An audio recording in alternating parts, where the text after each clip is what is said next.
The debate today is about Sharia versus human rights. Sharia just means Islamic law. Islamic law is not just corporal punishment, it's a holistic system of life that governs everything from how Muslims pray and worship, how they get married, to criminal punishments and even economic matters. My main point today is simple. Harris Sultan and other ex-Muslims are playing a con game. They're being dishonest with their audience and sometimes outright lying to them. Today I'm going to focus on 3 of their biggest lies.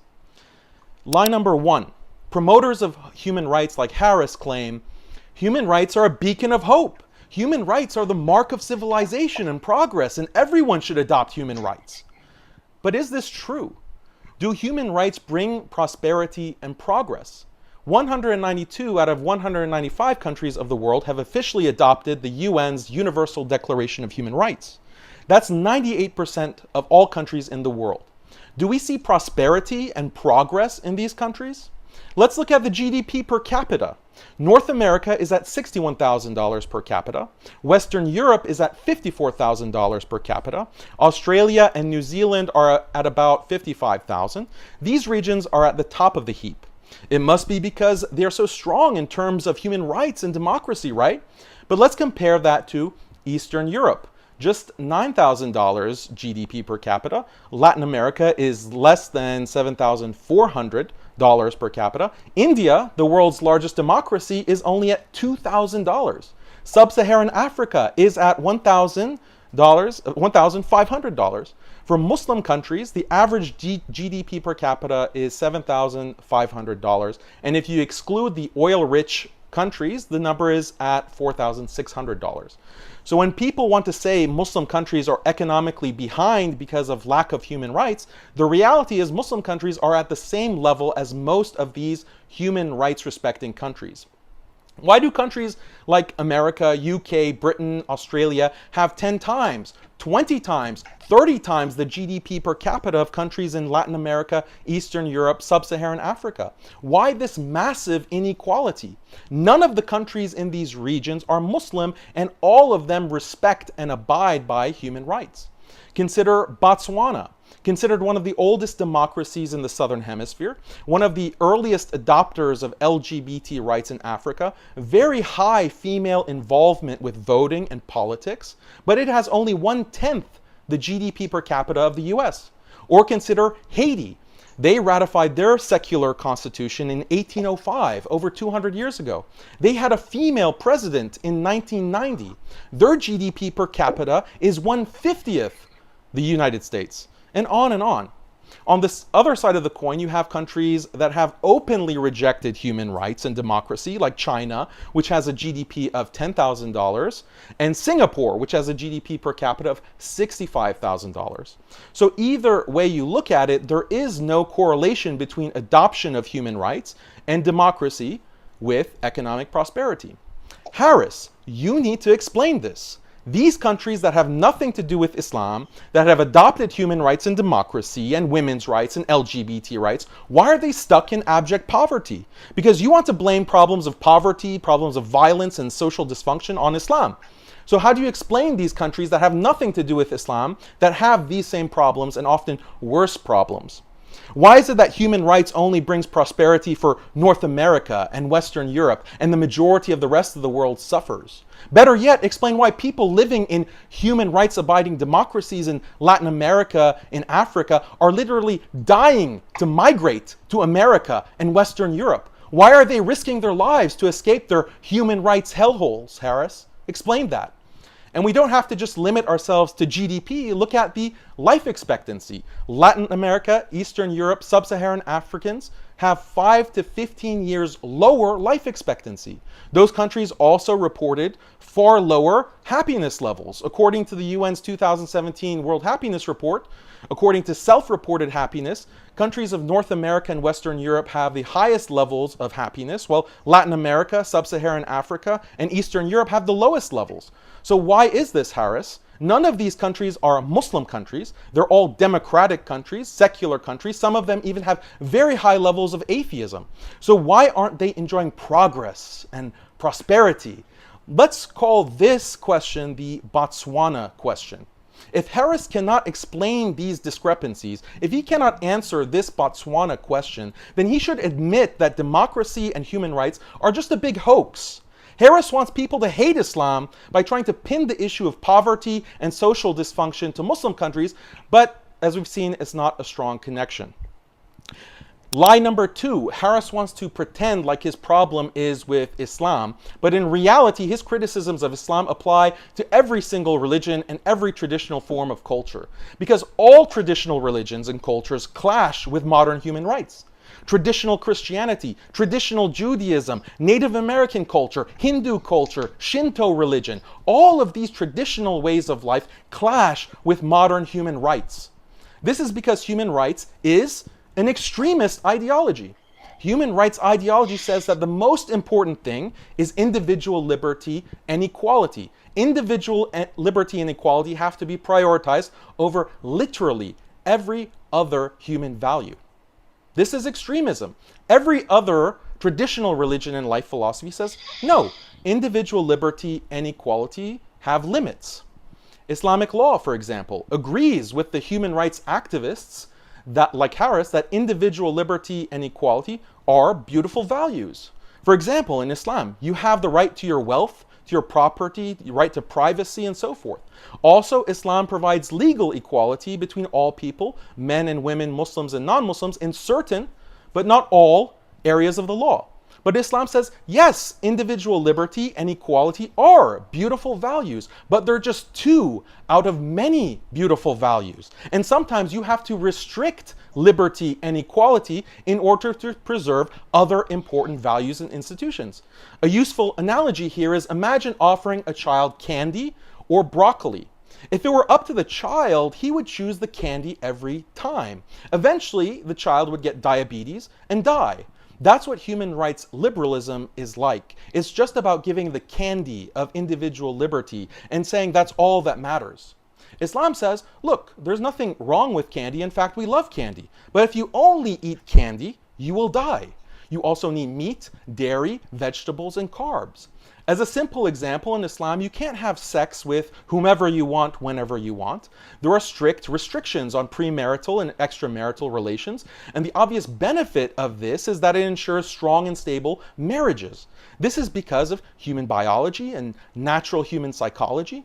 Islamic law perfectly accounts for human nature, and abiding by the Sharia has these clear benefits for marriage. But human rights says, no. People should have 100% individual liberty and 100% sexual autonomy. You should have the right to sleep with whomever you want, whenever you want, unimpeded.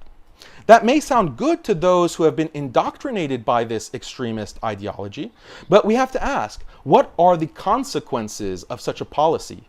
Is a society that adopts unfettered sexual autonomy compatible with marriage, with love, with romance? Is it compatible with family? Well, we don't have to speculate. We can look at countries where this so-called human right has spread, and the statistics paint a very bleak, dark picture. And I'll discuss the exact statistics later in the debate, inshallah. Another example is family relations, because just family relations beyond just husband and wife. Science and anthropology say that humans have this deeply rooted biological drive to come together in families. And these families have a natural hierarchy with fathers as the heads of the household, then mothers, then children, and so forth. Again, this human behavior is biologically rooted, and historians and anthropologists point out that the same patriarchal family structure is found in 99% of human societies historically, including Islamic societies. But human rights extremism says, no, this kind of patriarchy with men over women violates the principle of equality. Men and women should all have the same authority, the same roles, and everything has to be exactly equal. This is not only an attack on Islamic law, this is an attack on human biology itself. This is an attack on 99% of world cultures which do have patriarchal family structures. And the result of this human rights extremism that has been forced onto the whole world for the past 200 years is that families are being destroyed. Again, I will share, inshallah, more information to justify all these points. But the main point is that marriage, family, community, and even the human race itself These are things that have a deep-rooted biological basis. Islamic law preserves and protects these things by setting the proper balance with individual liberties and equality and other important values. Modern human rights, in contrast, destroys marriage, destroys family, destroys community in all traditional cultures and the human race overall, because it puts individual liberty and equality above all else. The question is, does Harris believe in balance, or is he the extremist?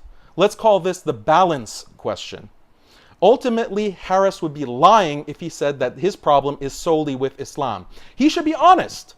The problems he has with Islam violating human rights, he has with all traditional cultures and religions that limit individual liberty for the sake of protecting marriage, family, and community. Harris should be honest. Instead of saying human rights versus Sharia, he should say human rights versus literally every traditional culture and religion in the world. Lie number 3. What is the difference between Harris Sultan and European colonizers? What is the difference between Harris Sultan and the neocons in Washington who pushed for the murderous invasion of Iraq and Afghanistan 20 years ago and continue to agitate for human rights in the Muslim world today? What is the difference? Let's call this the colonial question. Because all the arguments Harris brings against Muslims in Afghanistan or Pakistan or anywhere else, all of those exact same arguments have been used by European colonizers historically against not only Muslims, but against Native Americans, against Africans, against Aboriginals, against the Chinese.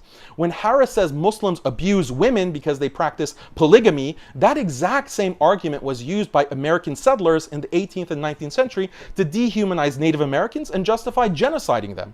When Harris says Muslims are barbaric because they use corporal punishments against criminals, that exact same argument was used by the European colonial empire against the African tribes they genocided. The real question is, does Harris think the colonial project was a good thing? After all, colonialism is what brought modern human rights to all these different parts of the world. The West invading and occupying the world to bring freedom and democracy isn't something that just happened in Iraq and Afghanistan. It's something that's been happening for over 200 years. If Harris thinks human rights are so amazing, then does he think it was a good thing that Africa was colonized? Or Latin America? Does he think it was a good thing that India was colonized? Wasn't it colonialism that brought his own Muslim ancestors in the subcontinent to the light of reason and human rights? So Harris, my question is simple. Clearly the world is not going to freely choose human rights. History has definitively proven that, and Afghanistan is only the most recent example. If you really want people to abandon their religions, abandon their ways of life, their cultural heritage, and replace them with human rights, you have to force them. And forcing people inevitably gets very brutal and very bloody. That's the only way. That's why the 19th, 20th, and 21st centuries are soaked with the blood of non-Europeans who were killed in the name of spreading freedom and democracy. So are you going to be honest, Harris, and stand by colonialism? Look, if human rights are so wonderful as you claim, Harris, then 200 years of brutal colonialism and millions of dead must have been worth it. Why don't you own it, Harris? When you advocate human rights, you're like a chef that presents this appetizing sausage to your audience, but you aren't honest about how that sausage is made. Muslims, at least, are honest. Islam is honest that spreading Islam sometimes requires war. That's acknowledged in the Quran in the example of the Prophet, peace be upon him. And I'm not equating Muslim conquest with European colonialism, by the way, because there are major differences that we can talk about. For one, Euro-American colonialism, past and present, is genocidal, and the death counts make that very clear.